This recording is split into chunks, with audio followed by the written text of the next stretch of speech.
Trent Read, we're at the Knysna Fine Art Gallery, which is always a fine place to be on a quiet Saturday morning. And we've been talking about the way you look at modern art and the language that you need to understand.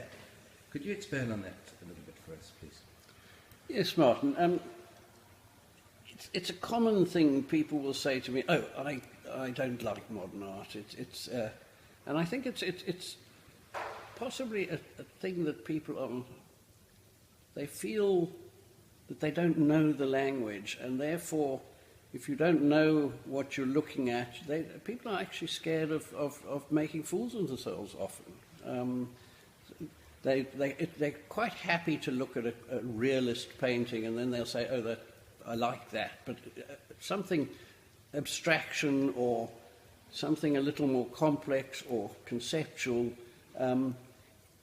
they just don't know. And an analogy I use, they don't understand the language. And if I held up a piece of paper in front of you written in Serbo-Croatian, assuming you can't read Serbo-Croatian, you wouldn't know if it's a love poem or a shopping list.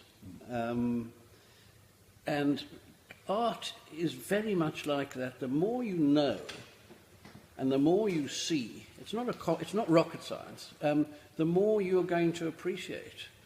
As I was saying to someone the other day, if you walk in the veldt, you can have a jolly nice walk and you can get some exercise, but if you know something about the zoology and the botany and the geology of what you're walking through, and the meteorology and anything else to do with the natural history, you're going to have a much more interesting, complex walk, and it's so much better for one. And art's like that as well. It can give one such pleasure.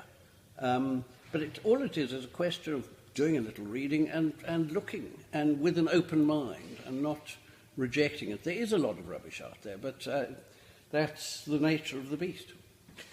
I wonder if people, when they say they like realist paintings, are saying that they like the technique, they understand the technique, but they don't understand the processes behind it when it comes to abstract art or conceptual art. I think it's obvious to them that someone is more or less skilled, and a beautifully rendered realist painting is obviously it's always quite breathtaking, but and then they look at something abstract, and the typical thing is, my 4-year-old son could do that kind of thing. And well, no, it's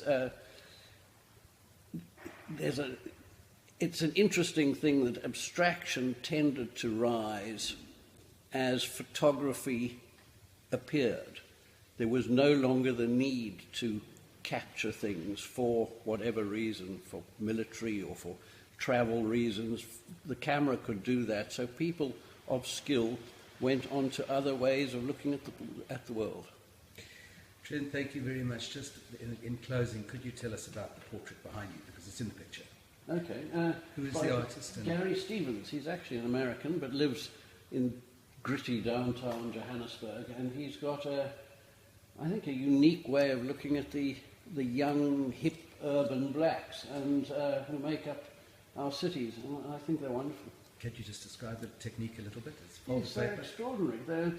He draws on paper, but it's a distorted drawing because he then pleats it and finishes off by stretching cotton threads in front of it to make this layered effect. It's a fantastic piece. It's a fantastic gallery. Thank you very much. Thanks, Martin.